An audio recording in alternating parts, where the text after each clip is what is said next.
Welcome back, 5011 fam. Shoot, shoot, Betty, shoot, Betty. We love it. We love it. It's Jay and DiDi Houston. Let me stop. But okay. Oh, yes. And we are back with another episode of the 5011 Chronicles. Yes. Doing what we do, having conversations. Yes, they better be going off. Having conversations that spark conversation, y'all. So, we have come to our last episode for Black History Month. We are like so excited to have this conversation. And before we get into what this is going to be about, because this is really about to be one of those just like an appreciation post, honey. That's what's about to happen right here. Before we get into it, we end up starting this episode off with actually like a little bit of story, and we're going to be shouting out one of our super engaging 5011 fan members because they were the inspiration behind this episode. Yes. So, y'all, follow us on IG. Follow us on YouTube. Get with us on the Facebook because engaging with us is sometimes how we get our episodes Chat with and our us. topics. Like this is how these things come up. Yeah. So we're so excited to get into our final episode for Black History Month this month. Yeah, and we just thank y'all for tuning in to another episode of the 5011 Chronicles. We're about to get into it. Meow. So this story. And it's funny because for both of us, like family definitely engages and listens to the pod. And as we talk to them, like, oh, check out the last episode, XYZ ABC. But I have to say, by far, Dee's sister, Brittany, is one of our literal most engaging Yeah. members of the 5011 fam. One of our And biggest fans and literally, supporters. biggest fans, biggest supporters. She comments on just about everything. She throws Yes. ideas out there, and so she slid into the DM real quick, and she's like, "AJ, I don't know if you saw this, but there's this documentary, and we're actually going to talk about the documentary in our For the Culture. So I'm gonna save that. So now you got to Yeah. listen to the end of the episode. Period. We're going Gotcha. to save that. But she was telling me about this documentary, and so I go and I'm starting to watch the documentary the next day. I just totally think I was like, oh yes, it was actually on my list. I just didn't come back to it. And she's like, no, you got to watch it. It's really Yeah. good. And came back and I ended up watching it, and it ended up just like, as y'all can see, my space is looking a little bit different. It really just initiated and catalyzed some change within me, and it got me Love to going. see And so I have to thank Brittany on the episode because Britt, you did that. Like it. we Yes. both really enjoyed the doc, as we're going to talk about in the For the Culture. But this episode is what came from that, is an inspiration and excitement and alignment with all things Black. Yes. And I was reflecting on like our episodes that we've done so far. And like when you have an episode that's about Black entertainment or is about, Black spirituality or Black activism, there's so many small conversations that don't get to be had because this is a shows of It's a conversations that spark yeah. conversations. So we've even had additional conversations outside of the show where it's like things have come up and it's like, oh, we didn't even talk about that. Oh, we didn't even talk about that. We didn't get into Yeah. that because it's so many layers. It's so many things. So this episode is really about like, one, just showing continued appreciation for different artists, different areas, different realms, different things that we didn't get to talk about throughout the month on this show. So this is going to be kind of like our little catch-all. Mhm. But it's also going to be somewhere where we get to like throw out some resources so that each of you in our community can continue to check out documentaries and check out books and check out podcasts and check out things that kind of might awaken something in you. Everybody's got Yeah. their thing when it comes to Black History Month. Is we did not discuss much about slavery. We talked about the influence and the impact of slavery, but the specifics of slavery is one of those things that when you learn, whether it's reading something like Roots by Alex Haley, which is one of those books that will Roots change is your one of life, them. Yeah, Roots is one of them ones. it will really and it will disrupt you at a level from which you will never be the same when you read a book like Roots. Um, when you learn about and that of course is a bit of a dramatized version. Mm-hmm. And I'm not going to say it's exaggerated, but it is dramatized. There are aspects of the story of Roots that are fiction because we don't know all of the specifics. Yeah. But just when you really learn the history, how they brought people over here, and we talked some about it when we were getting into Black spirituality, but how they were trying to completely erase our culture so that we would be sheep for Yeah. lack of a better term. I mean, slaves for sure, but sheep, brainwashed sheep was the goal. And I don't know if you have this moment, Dee, but do you have moments where you look around and you still see some of us that are totally still enslaved? Oh, absolutely. Absolutely. Mindset, spiritually, sometimes physically. I live in Atlanta. There, I see it every day. right. No, you're absolutely, look, okay. And on that, I sip some peace tea because you're absolutely right. You're Shots absolutely fired right. for no reason. I didn't have to say that. I mean, like, They didn't need it. it's, But nah, I definitely can relate to that, and that's why even when we were talking, and I was telling you like here it feels like spiritually dead a little bit. mm-hmm, You know what I'm saying? But I think like even when I think about, because my thing with the whole like slavery thing is like when they teach us history, it kind of starts there. Like they always start it as like you come from slaves, but we don't. mm-hmm, Like those right. were people They who were were people. enslaved.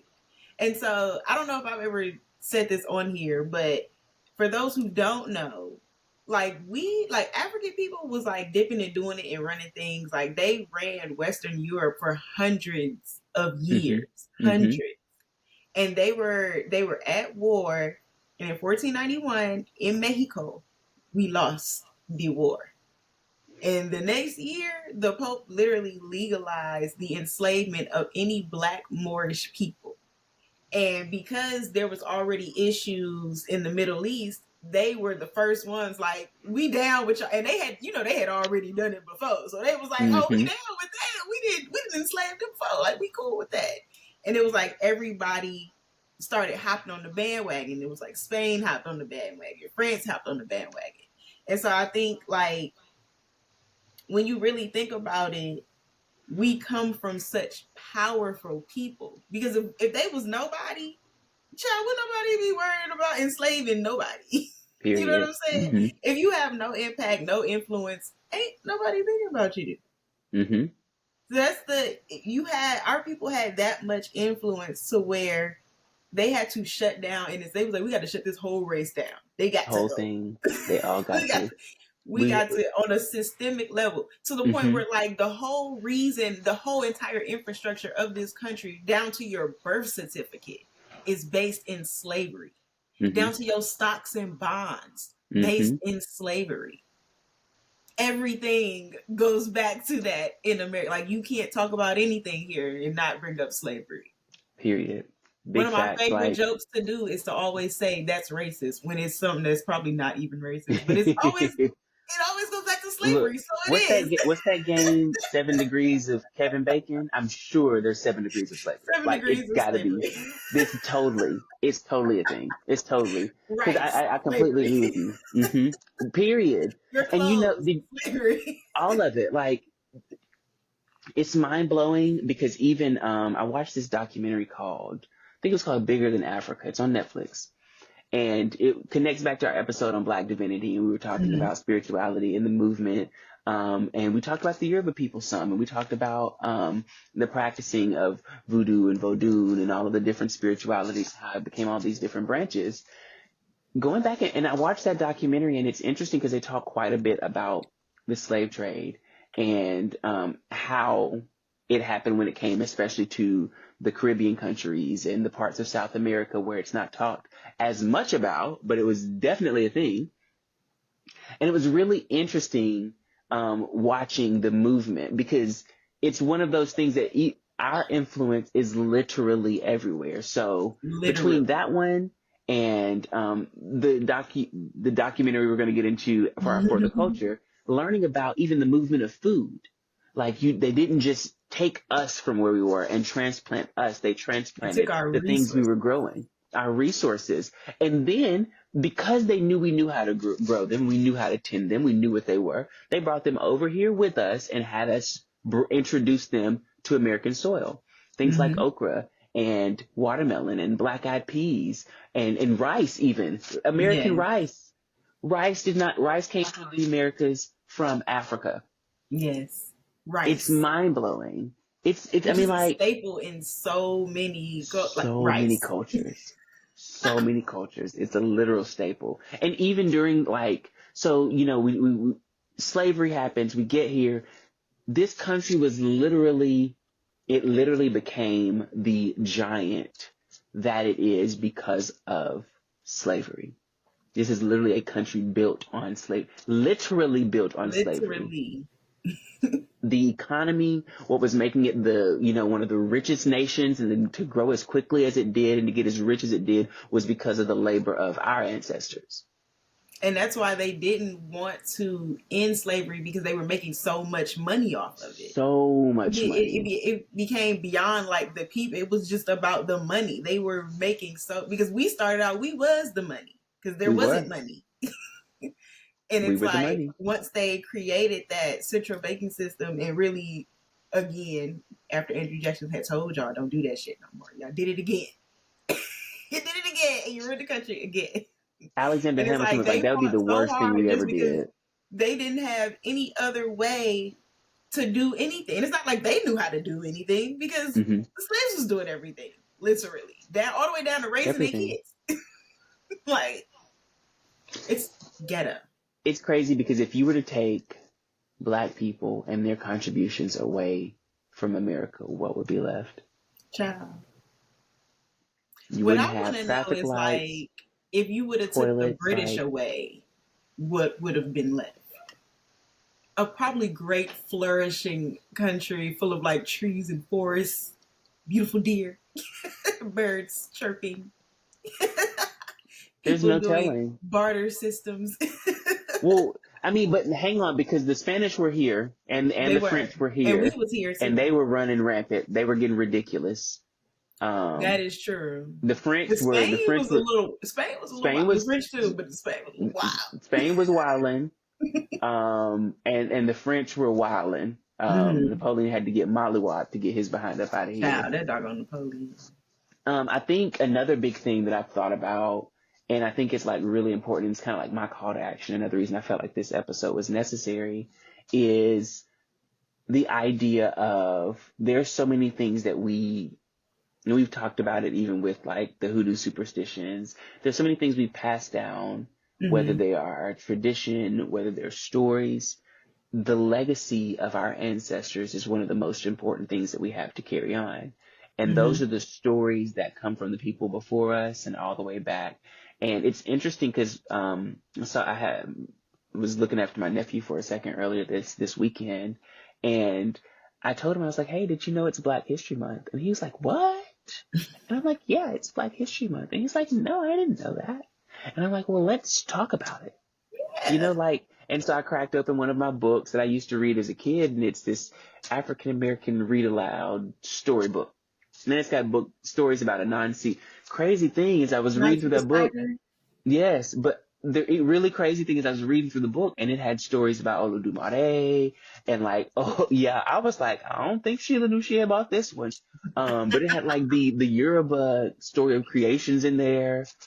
It was just, I was like, oh, well then, where did you come from?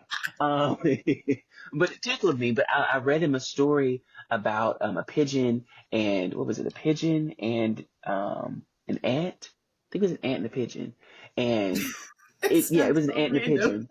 Well, but listen, okay, so I'm gonna tell the story real quick, because this is the perfect example of like stories that should be passed down, because these African proverbs, these African stories were how we taught lessons of morality and how you treat one another. So there's a story of an ant. This ant had a piece of corn, and he had gotten this piece of corn, and he was going home like he always does. And in his excitement, in his haste with this piece of corn that he's holding over his head, he forgets about the river that he has to pass by to get home, and he falls right in the river. And he's trying to catch the corn, but the corn is sinking quickly to the bottom, and he is just trying to figure it out. So he ends up swimming up to the top, and he's skimming the top, but he's not really standing a good chance. The ant. So the ant is like, oh my gosh, what's going to happen? I need to get out of here. And a pigeon comes by, and the pigeon's like, oh. She's like, oh my gosh, you look like you were struggling. Would you like some help? And he's like, yeah, I would love some help. So she throws a piece of straw, a long piece of dry grass out to the ant, and she holds on to it, so that the ant can grab onto it. The ant grabs onto it and she pulls him to shore and he gets out of the water. And just as he gets out of the water, he's saying thank you. And she's like, oh, of course, it's no problem. He sees a boy walking up, and the boy has a bow and arrow, and the pigeon doesn't see the boy, but the ant is going. He's going, and he crawls up that boy's leg and he bites him, and the boy screams out and throws his bow and arrow up in the air, and the pigeon sees him and is like, ah, and the pigeon took off. And the moral of the story is that sometimes when you help somebody, they might be the one who turns around and helps you. And the ant's life was saved by the pigeon having no earthly idea that Which he would is have any influence hilarious. or any ability to save the life of the pigeon. But the ant saved the life of the pigeon, and the pigeon saved the life of the ant. I thought the And moral of the story was that pigeons were spies and they got the cameras and they watching you, because for that pigeon to see that ant drowning in that water, you're bringing too much logic. You're bringing too much logic. It's a kid's story, D. It's a kid's story. I know, it was so funny. Oh, goodness. But the point being that there are so many stories that our parents, our grandparents, our siblings, our cousins, our uncles, our aunts, so many people in our lineage have, whether they be about things they've experienced or things that their ancestors experienced, that are how we pass down. And that was even something that back home in the motherland, that was how we passed down everything. Everything was word of mouth. We didn't have books. It wasn't that we were uneducated or ignorant. It was that we had no need for books when the whole point was you remember and you pass down. This is the story. We had rites of passage, and we had stories, and we had legacies, and the lineages passed down recipes, and those are things that we still do. I implore all of us to continue to do them. If you have a family member who makes the best dressing, and they may not have kids, maybe it's your job to continue the legacy of the dressing. So that when they pass on, someone's got that dressing recipe, or someone's got that chicken recipe, or somebody's got that sweet tea recipe, whatever it is, like passing down the story, passing down how, we make the little, in some families they make the little, tinctures and poultices and liniments and things, or moonshine, like whatever it is, it's learning those traditions and passing them down, because we just never know when we're going to, lose loved ones, or we never know when someone tells a story for the last time. That's the last time anybody hears that story. No. Yeah. That's why I'm so blessed that I got to grow up with my great grandma in my life. Cause like, even though now, like, she's like 95, 96 and, she's not, her health isn't what it used to be. But let me tell you something. First of all, that was one strong, feisty lady. And like the way, like, we could call her and like ask her like, oh, how you make this, or what should I do? You know what I'm saying? That's like a gift to be able to do something like that. A lot of people don't even grow up with their great grandparents, and they like, you know what I'm saying? And I would know my great grandmother my whole life, and to the point where my daughter gets to meet her great great grandmother, and they have a relationship, and they love hanging out with each other. Like, that's amazing. It's definitely a blessing. It is absolutely a blessing. Absolutely a blessing. So now I think it's time to go ahead and spill the tea. Huh? You say now. Right now. I think it's time to go ahead and spill the tea, because I'm really excited to talk about this documentary, this docuseries that Britt put us on. Yes. And so we're stepping into the For the Culture. But already? This somewhat and not, because it's definitely an aspect of the For the Culture. But I think having these conversations and this docuseries in particular is a great way to learn so much about so much. Cause it's not just about food. So the documentary or the docuseries that Britt put us on is on Netflix, and it's called High on the Hog. Yes. Let me tell y'all. So good. So good. So good. I mean, like, learning so much about the regional areas in which Black people were brought, where they left, the food. Because the main connection here is definitely food.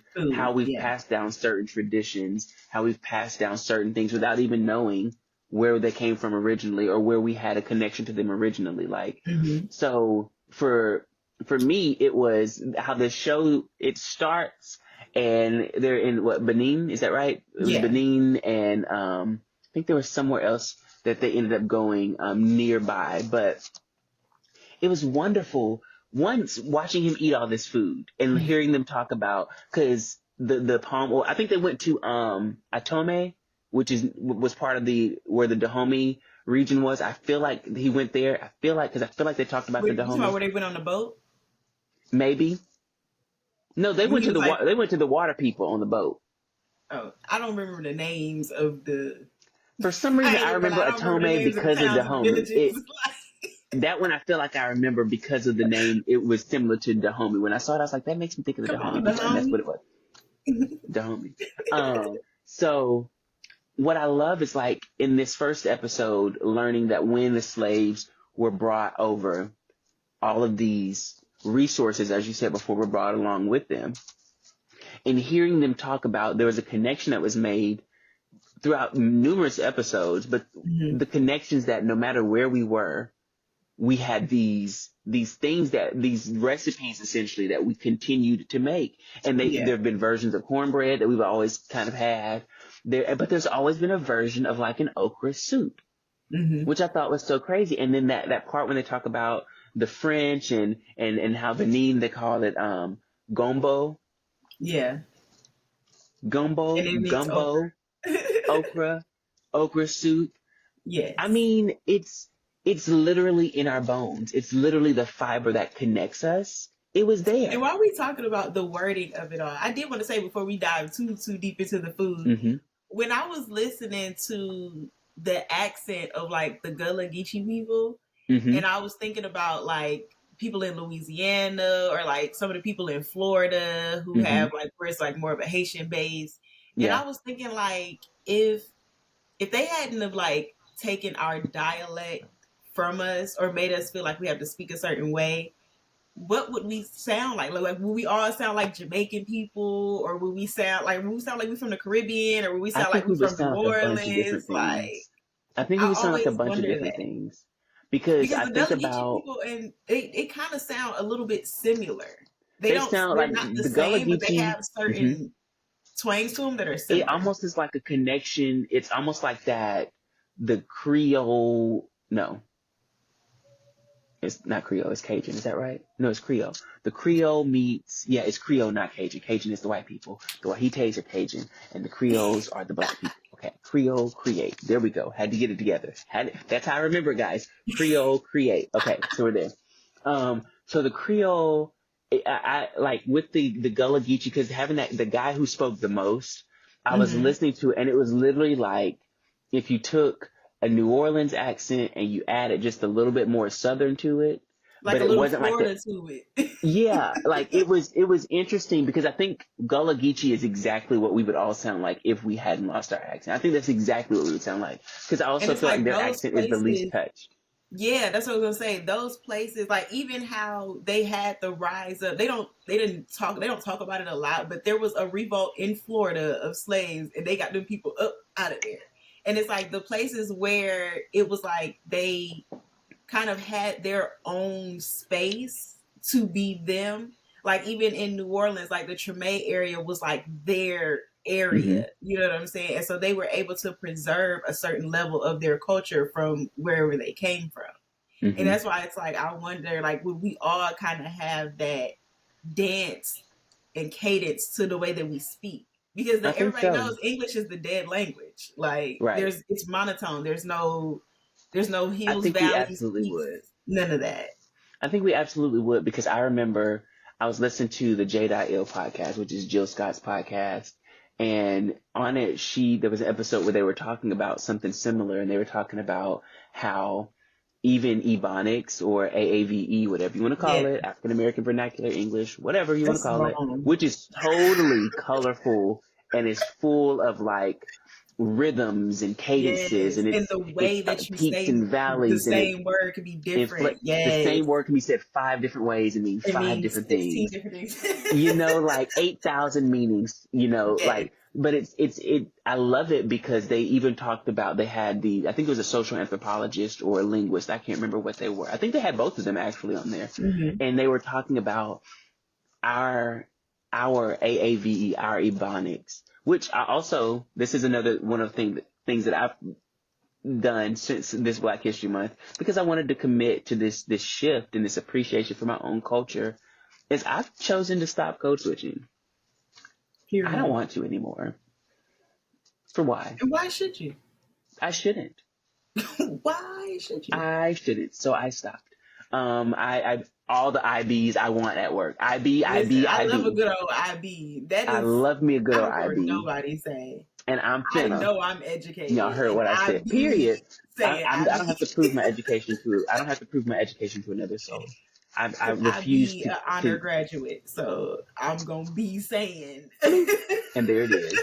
And so it was interesting because they were talking about the fact that different ways that like our vocal inflections, the way that we say certain things, and even the way that we use certain verbs, like the IB, there's certain cultures that is present in, where when they're excited or when they're passionate about something, it's the language takes a shift that is a non-natural shift, because it looks just like IB, or it looks just like the way that we might say a yes or whatever it is. Yeah. The way that we do things is still present in the languages that we used to speak. Mm-hmm. I just found that to be beautiful. I found that to be a beautiful parallel. It's because no matter what they say, the ancestors do be doing stuff. They do be there, and they be keeping the culture alive. And I think that's also our responsibility too, is to continue that. You know, it's our responsibility to continue to teach our children, teach our godchildren, teach our nieces and nephews, teach our little cousins and our younger siblings and our friends, teaching them things. Like even in the lily white space that I work in, I've had people pop up to me in my area and be like, "So Jay, what's our Black History Month fact of the day?" Because I've been doing it every day. I'm like, I don't know if you knew this, but cowboys started with us. We were the first cowboys because Massa had a houseboy, he had a field boy, and he had a cowboy. Come on. And that's where cowboy came from. Cowboy was originally a term for the blacks and the black boy that worked with Massa's cattle. Come on now. But everything that we've created or everything that we've been or that was assigned to us, it's just so interesting how those things eventually become popularized. It always happens. The things that even just listening like on High on the Hog, what was he talking about at one point? I think he was talking about we were the reason oysters became popularized. We were the reason lobster became popularized. We did it again with the seafood boils in 2020. Seafood boils and oxtails. They weren't eating oxtails like that before. Like those were not things like, and now those are some of the most expensive things you can go out and buy. Lamb chops. You know, it's interesting because we are swag. At our core, we are swag at our core. Like we can't, or as the kids say, we are, the word they use is drip. We are that. We've always been that. We've always had drip. We've always had swag. We've always set the tone. Always set the tone. Always set the tempo. And we've always been shamed and called ignorant and called ghetto and called loud because of it. And it's interesting because when you copy it from us and do it yourself and put your unseasoned bland approach, and this is not all non-black, non-people of colors. It's not all of y'all. I know that. And this is not me making a generalization. Black History Month. If you feel hit, it's because your ancestors If you feel hit, it's you. And so you're right. To do with that. I actually removed my disclaimer. I undisclaim. That's your business. It has nothing to do with you. Need to sit with it. And so I think it's just it's one of those things that, again, just as you exist with it, you just can't. I start to chuckle at it now. Now it tickles me because I'm getting to a certain age where it's just like, I've managed to keep wrinkles away this long. I'm not about to let y'all keep furrowing my brow. You're wrinkled up now. I'm not finna get wrinkled up now because of some wahites. Ciao. So I definitely suggest people to watch High on the Hog. It was beautiful. It was literally beautiful. There's 2 seasons of it. Steven, I forgot his last name. It's something like Satterwhite. It's some long name. Brilliant. He did a wonderful job. I think one of the dopest things to me is if you watch his conversations with people every conversation, he is so engaged into them.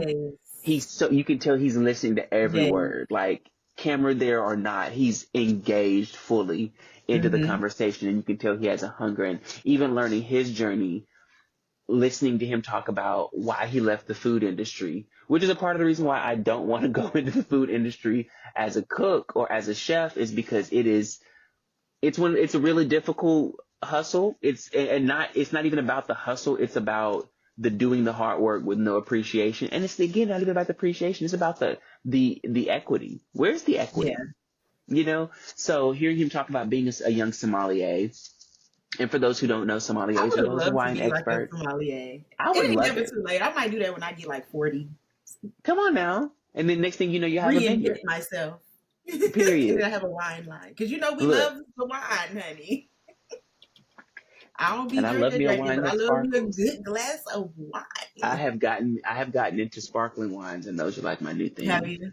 I really have. I've gotten into them, and I really like. But it's also like I like sip her. She's not like I'm trying to get turned. Yeah. She's like Nice slow sip. I'm just gonna watch. I'm gonna watch my grays and sip my sparkling wine.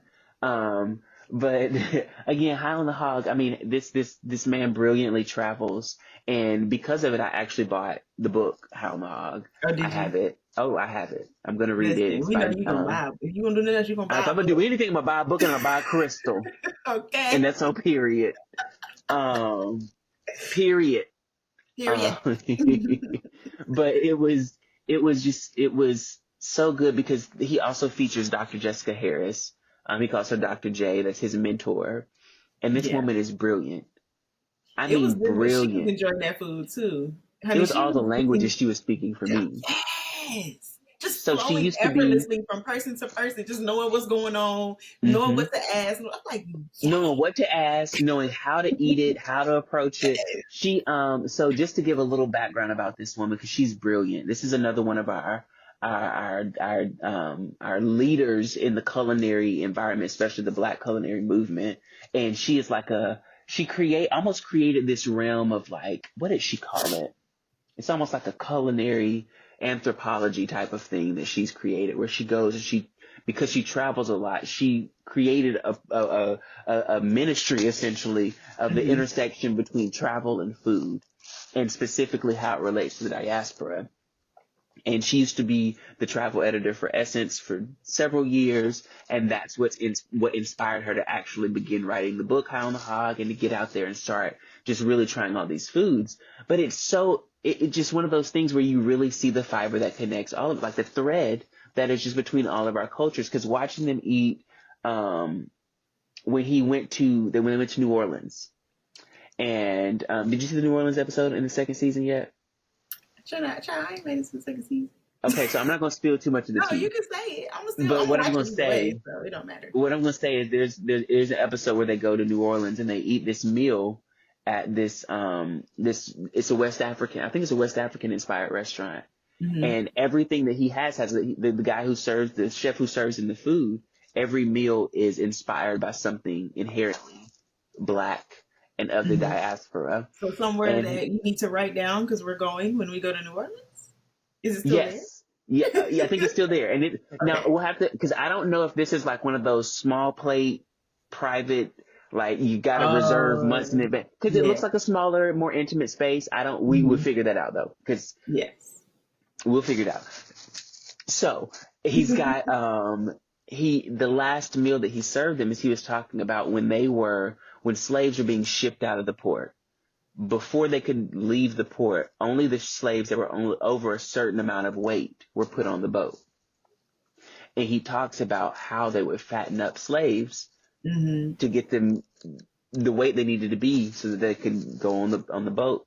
And I think the meal that they would feed them was something like palm oil and black-eyed peas and like flour or cornmeal or something like that. Mm-hmm. And he made a version of that. But he made it into like this fritter, like a black-eyed pea fritter with like the palm oil and all the different things. But he did it as homage to the fact that for all of us that are Black Americans, our ancestors ate a version of this that was not so polished and not so, appealing, but it was the brilliance in how you have this parallel, you have this storytelling through food. And I think that's something that we've always done, is storytelling through food. Like, whether it's, like my mom, she makes a mean green bean casserole. It's mean. It's so, it's so good. I I'm mean, not like, the biggest casserole I'm person. down for a Like, casserole and I'm down for a soup. And I know you don't eat either of those. I was gonna say, I don't do soup. The closest you're gonna give me to soup is ramen. That's as close as we're gonna get. I love a good ramen, so we can talk about It's ramen. so what I'm gonna say That's one of the specifically things about when our I was culture. watching it though. I was thinking like, because you are such a foodie, and remember we've had this conversation before because I had called you a Hmm. bird. Because you are such a foodie, and I'm such like when they were eating the fish heads, and I was sitting here thinking, I'm like, man, like as much as I love to like, I want to travel the world and see everything. I was thinking like, man, but some of this food, bro, I'm It's a not. lot. I'm I wanted to try not. the fish head so bad. I wanted to try it so Because bad. I was like, I for me, wonder. it's I'm big on like textures, Hmm. smells, you know, stuff looking at me. I don't I want to see. wanted to try all of it. I was like, I want at least one bite. And everything that they ate, they looked I so. wish I could be one of those people because I love watching like those cooking shows stuff. But I'd be thinking like, Hmm. bro, I could not be a judge because I am not trying some of this stuff. Yeah, I'm like really, and I think that's even part of like my mom's legacy for all of her kids that she raised, is that we Hmm. all we will try anything at least Hmm. once for the most part. I think my dad's not as open minded, but I think he'll still try something. He'll try something different. No, I lied. He'll try something different. We'll try something different now. Just because I tried, don't mean I'm gonna love it, but Yeah. I'll try it. And that's just a big part, a big way in a big aspect of how she raised me. I don't know where my words are and why they're coming out twisted and They crossing out over each there other. in They're out, the all atmosphere, out in the in the atmosphere. interstellar. I'm having to pick them and grab them. But it was just, it was truly a beautiful docu-series. It was an appreciation of our food, appreciation of our culture. Another story, and you might have seen this episode. I think it was the second episode when they talk about, our influence in the White House Yeah. and how there were the two slaves. One that was a slave who was a slave for George Washington. He was also the White House chef. It was Hmm. Hercules, which I thought was so Hmm. cool. His name was Hercules. Hmm. And then the other one, who was a slave of um, Jefferson's. I think his name was John Hemming. But it was Sally Heming's older brother. Everybody knows Sally Heming as being the woman that Jefferson had all them kids with, which is how Yes. a lot of Monticello and all that got passed right on over to the black folks. So he moved that right on over across the line. Okay. But it was fascinating because those were stories I'd never heard in any of my study of Black history. I did not know anything. These were considered the first like two celebrity chefs in the world. Yeah. They were known to throw down. Hmm. Um, Hemming, he was Hemmings, and his first name I want to say was John, but I could be so wrong because that could have been his brother's name. Um, he threw down. He was like French trained. Like Yeah. Yeah. Jefferson loved when he cooked, and Jefferson would take him with him to France, and he ended up, I think, leaving him over there and having him like really Hmm. investing in his And studying. education, Yep. and then bringing him back. And he was just celebrated. I mean, it was really sad how his life ended because he had earned his freedom. He had trained his replacement. He went on, he Hmm. started making money, and ultimately he drank himself to death. And that's really, it's a terrible way to go because they said ultimately if he hadn't died the way that he did and he had been alive a bit longer, he would have been Jefferson's White House chef. And Man. then learning the first White House chef was an enslaved black man named Hmm. Hercules. For me, it's interesting how so many of these presidents are put in such positive lights, and you hear the trifling nature of George Washington in the fact that because the White House was in Pennsylvania at the time, the law was any black person, any enslaved person who is in Pennsylvania for 6 months by law are free. And he would move his slaves back to Mount Vernon after 5 months every time, only to bring them back and have the clock restarted. Trifling. So trifling. Hemmings is the reason we have French fries, the reason we have macaroni and cheese. There was another dish, I can't remember it. So all the great things. All the great things. He brought so many of these things back from France. Fries and macaroni and cheese is a staple kids meal around here. Come on now. And literally, those are two of the most American things right now. You could easily consider them two of the most American things.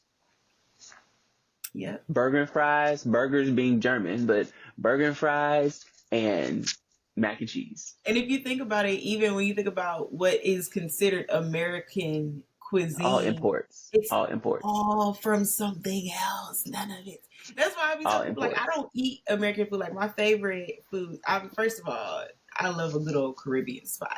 Okay? Love a Caribbean spot. Give me anything jerked or curried, I am down.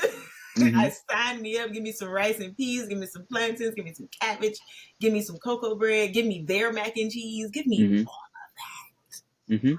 You know what I'm saying? I love a good old Asian and Mexican food too, but Caribbean food, it's like soul food. It's their soul food, and when you taste it, you feel it. You do feel it. I can't lie, because my American food that I throws down and will eat any and every day of the week is a wing. I love me a chicken wing. And like buffalo wings in particular are truly American. Buffalo wings are my least favorite type of wing. I love a good old Korean fried wing though. Korean fried wings are pretty good. I don't always like the sauce, and I'm not the biggest fan of picking sesame seeds out my teeth. It's not like I'm like sesame seeds. I don't always get their purpose. Toasted sesame seeds I get. I like sesame sauce stuff. It's so good. I like sesame sauce, but sesame seeds. You don't want no sesame seed bun? I mean, like, if they're not toasted and they're not serving a purpose, they're just there for decoration. You're just there for decoration. Yeah, I think this whole conversation really, it feels like a for the culture type of thing, because there's so many more books. There's so many more. There was actually another docuseries I saw, and I know Dee has seen this one. Or it was a documentary. This one wasn't a series. But it was, I think it's called In Our Mother's Gardens, but it could be From Our Mother's Gardens. Either from or in, but somewhere with our mother in her garden. Brilliant. You want to talk about brilliant? So beautiful. And beautiful. So beautifully done. Very beautiful. And it's a story. Go ahead. Yeah, go ahead. No, you go ahead. Go ahead. I was just going to say, like, it's so beautiful to even see how, like, impactful just watching how, like, what we do, there's always someone watching and paying attention to, like, that's how stuff is passed down now. It's just the children watching and seeing and being influenced by those people, and them telling their stories of, like, why they cook the way they do, or how their grandmother used to always do this, or how their mom would do this because of it. Like, it was just so beautiful and so touching. Like, I don't think people even understand how much of a gift, especially in our community, it is to have those types of connections, to be able to pass down those types of stories. Because not only did they not want it, they still to this day are actively fighting against us even having that family orientedness about us. You know what I'm saying? They are still to this day trying to erase whatever we do. Act like it's not happening when it's literally always happening, because they're always copying and following it. Always. There's so much Black erasure. It was really interesting as we move, I guess, into a little bit of a, we can say, quick pop culture moment. At the beginning of the month, Travis Kelce, also known as Mr. Taylor Swift, they tried to give him credit. I think, was it GQ? Tried to give him credit for the fade. Somebody tried to give him credit for the fade. I don't think it was GQ. I think it was like the New York Times or something. Yeah, it was like New York Times. I think you're right. It was, they're going in asking for the Travis Kelce. Nobody's going in. What I love was how he ended up doing a press release the next day for something unrelated, for the Super Bowl, I'm pretty sure. And he was like, why y'all throw me out there in the wolves like this? Who did this? He's like, it's Black History Month. We're not even Like, 7 I days don't want in. I no don't want no parts. parts of this. I don't want the smoke. I did not come up with this. Like, please stop. No, Please do stop. not attach my name to your shenanigans this month. I will say it has been a lovely, another pop culture moment that I really want to shout out because I know everybody doesn't see it for her and that's their business. But Beyonce is about to drop a country album. And what I have to say about this woman, as a writer and a musician and someone who just really studies music and listens to the singers, I get the conversation about Beyonce not being the best singer and whatever. I hear people Who said she because can sing? no, but I didn't say she can sing. People saying she's Oh, not the best singer, and that's well, their business. Like I said, that's you their gotta be. business. I am, my favorite voice is Jasmine Sullivan, so that's already its own bar Powerhouse. in and of itself. So nobody really kind of compares to that for me. Exactly. But Beyonce has this huge platform, and with all of her career, she has done some of the most amazing things vocally. Got to give her credit because nobody does Beyonce like Beyonce does. That is Nobody a does that fact. like that is a fact. And you can say what you want to, but nobody can say that anybody can do what Beyonce does, how she does it. Nobody can do that. There might be some people in the bleachers watching and attempting to emanate or emulate or imitate, but it's okay. You'll find yourself eventually. We Thinking they love doing it, but they not. We don't care what the this. numbers say. We don't care what the sales say. And I'm just going to let her have that because I was actually referring to the young girls on the way, but her too. I'm All referring of to them. somebody in particular. I'm being shady. She's talking about, look, I'm and being I shady agree. towards I Miss agree. And Swifty over actually, here. that is a part of the conversation. And I think that is actually what I would like to use as a for the culture exhibit two. My for the culture exhibit two is actually about Beyonce dropping this country album because with her renaissance, she has been reclaiming black genres and black music. I'm only assuming that this third part is probably going to be something like rock and roll. It might be gospel music, but I don't think that's likely because I think we still run gospel. But she is reclaiming genres that were, originally black. And I Mm-hmm. think it was important with that first album being very Vogue-esque, very underground club scene, very house inspired because of things like Vogue and, Mm-hmm. people like Katy Perry coming through and all these different groups that have made major successes as house bands that were really run a lot by white people and that were mostly white people and catering to a white audience saying white things. But knowing that that was something that was originally ours and now doing this country album, I think it's really important because one, I think that it's twofold. I think that one, for sure, she's doing it because she's always intended to do it. She's from Texas. She did the little daddy lessons or whatever the little song is called. There was country. She went and performed on the CMAs. Beyonce has broken records, broken history. She's broken records yet again because she is the first person in iTunes history in to be holding all five of the top five spots. And So she dropped two songs. Mm-hmm. let me ask you this though, because there's an interesting conversation that's been going on surrounding like her doing the country music and all this stuff like that. Mm-hmm. And people were kind of talking about how like there's been a lot of like black artists who have already been like fighting the good fight in the Right. country music genre who don't get like who don't Who don't get get it? their Yeah. shine, who don't get their praise, or even Mm-hmm. somebody who is notable like K Michelle who Like K has Michelle. Yeah. publicly been fighting to do it, and people feel like how like once Beyonce dropped her song, everybody was like, "Oh, we about to get our cowboy hats. Like we in Mm-hmm. here. She's taking over the genre. She's, what I'm saying." And then you have certain radio stations that's not willing to play it because they feel like it's not country. There are Mm-hmm. some people having the debate of like it's not really like an actual country song so much as like Beyonce doing Beyonce over country music with a little bit Right. of twang. Because to be fair, now for Texas Hold'em, that was That is kind a of like Beyonce Beyonce song. with a That's a twang. You Beyonce know what I'm song. saying? To be fair. 16 Carriages is a country song. And that's why I'm like, I feel like two things are happening where it's like you have some people who were completely unaware of country prior Mm-hmm. to Beyonce deciding to do country, and they kind of are like, yeah, we're taking back the genre. And then you have other people who have been privy to country music and the black artists who are in it and feel like, well, dang, y'all didn't want to support them, like y'all didn't want to take the genre back then, or it's like Right. something interesting happening.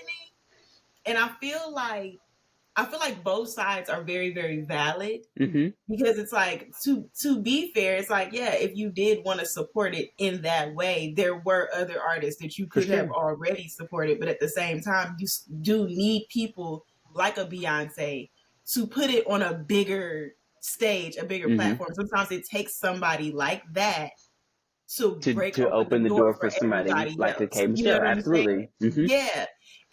And I think that happens a lot in anything revolving like black evolution, revolution, is that you'll have people who feel like, oh, we already been doing this, or oh, we should do it this way. Mm-hmm. And then you have somebody who may come with like more name or notoriety or whatever and become like the face of something. And people focus more on that than like the actual mission of what we should all be doing. Mm-hmm. Now, what I would love for it to be is a situation where it's not just like something she's doing for an album, but like where she does work with other black artists that are in country music, or like perform with or give a platform to, or whatever the Mm-hmm. case may be. And I also would love for Beyonce to give me a good old like Faith Hill, Carrie Underwood, like country ballad. Mm-hmm. Like I feel like she would sound so good, Did you hear because 16 I think Carriages? people. No, I didn't hear it.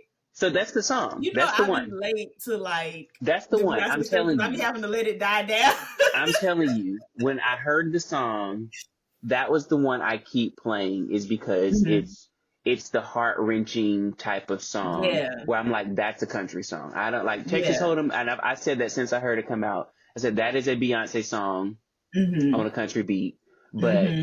16 Carriages is a country song in my opinion. Like, Yeah. and I don't know, because I mean, I see.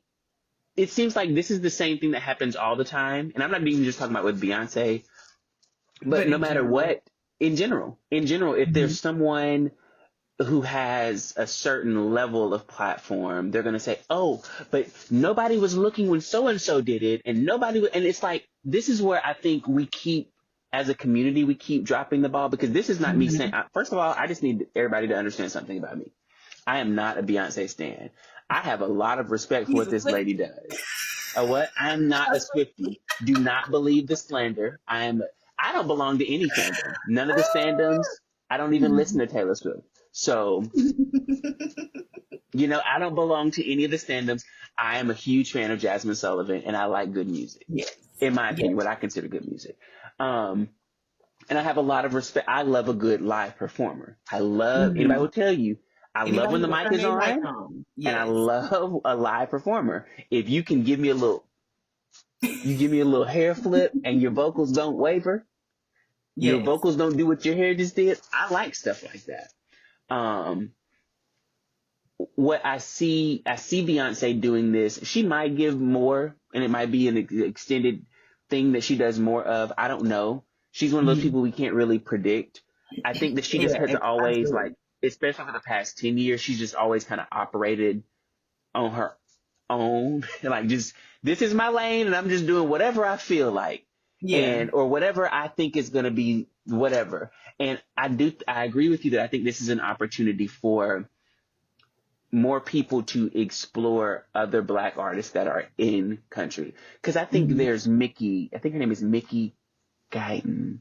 I think that's her name. I think she's like a growing big deal in country. There's so many other voices. K Michelle has been doing it for a minute. But what I have to also say is that I don't have to say that, and I'm gonna let that one go. I don't Now have to I say want to that. know. Because it was about K Michelle, and I was just like, so I'm We gonna don't give this love little on her. We teaser. don't love on her. I'm gonna give this little teaser because we are about to wrap this episode up.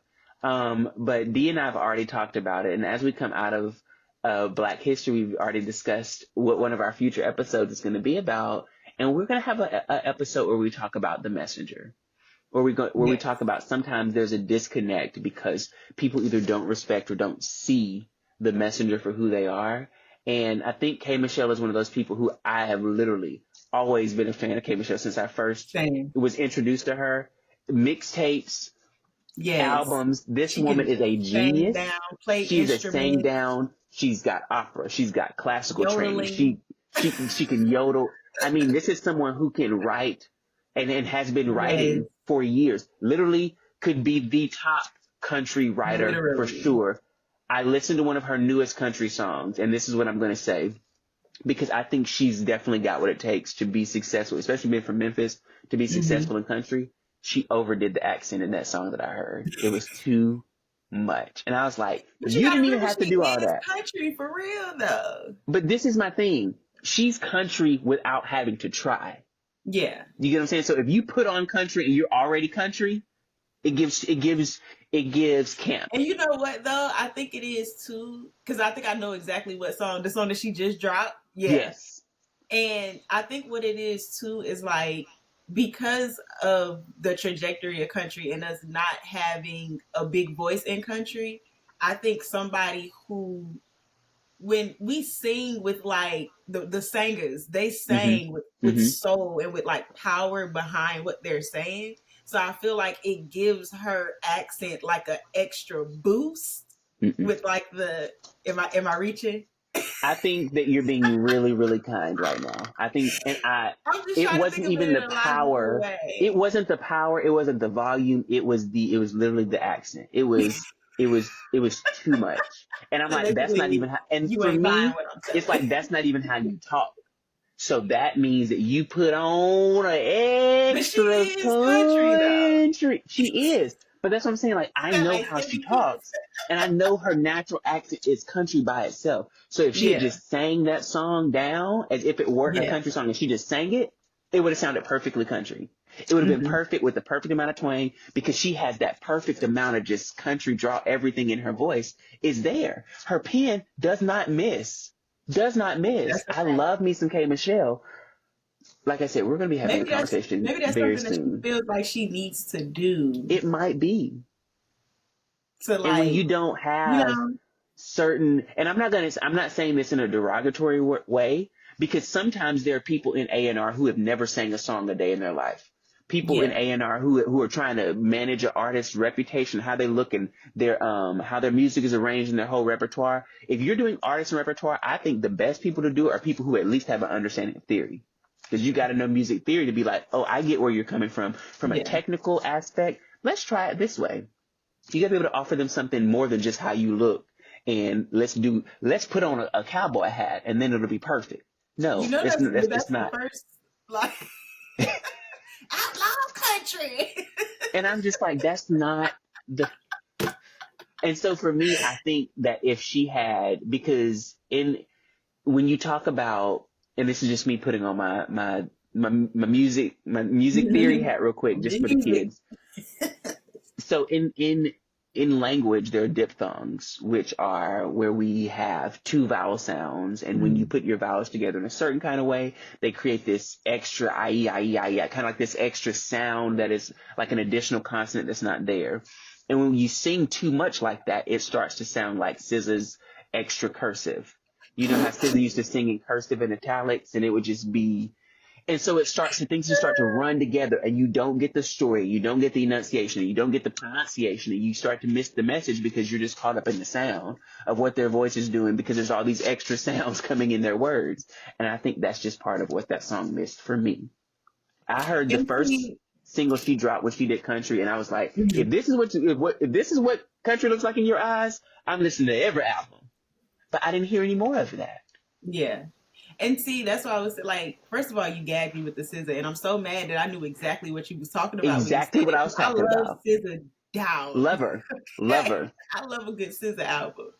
But when I say like, maybe she feels like that's what she needs to do, like, because she's been in like this battle of just even trying to get her music played or trying to get, you know what I'm saying? Because they are still very outwardly like, we don't fool with y'all. This is our music. They holding on for dear life. They like, y'all got pop, y'all got right, y'all ain't taking the country. And it's like, I feel like maybe she feels like she needs to like do her music a certain way to like break through and Mm-hmm. like get that play on the radio or get that whatever. Not to say that it's, the right thing to do. I get what I'm you're from saying, up like north, almost so like she it has all to. sound the same to me. Like I There's just heard layers. country twang and I said, yes, Yeah, there it is. I heard it and I was just like, it wasn't giving for me. And even like, I'm hoping that even with Beyonce's album and just more music that I'm hoping to hear and more things I'm hoping to see from others, because I want new music from Chloe and Halle. I know that Mm-hmm. they have new music coming out, and Jill Scott has new music coming out that I can't wait to see what she does. Yes. Oh, excuse me. But I think I got a little too excited. Because Jill Scott is TT, honey. I cannot wait to see what she does. And just to know that she's So got whatever new they do, music, it's gonna be great. It's not gonna be bad. period. We It already know that. Now that's a pin that definitely don't miss. She don't miss How you at liked your all. first? Here's another Black History moment for you guys. Here, if you want some trivia to walk away with from this episode, Okay. Jill Scott's first ever song that she wrote won her a Grammy. She Period. wrote it for the Roots. You Got Me, right? Isn't that the name of the song? You Got Me. Is the name If of the you were song? wondering about where I went or I went who up I saw, what club I with went my to, where my with home the is, homies, baby, baby, don't don't worry, you worry, know that you you got got me. me. So yeah, that one. Erica Badu ended up singing it in one of the recorded versions. Jill did a live version. They're both available on lines. They're both wonderful. That is how you are introduced to the scene, because she was a spoken word artist at the time. She was working numerous jobs. I think she was teaching at the time, and she ended up connecting with them, and she ended up writing that song, and that ended up being the song that changed her life and started her ministry in music the way that it has been. So there's stories like that all around us, like people being discovered and just operating. When you walk in your path, we've said it before, when you're walking in your path and it's that path that's made just for you, things just open up and reveal themselves in a way that you couldn't have even planned. Mm-hmm.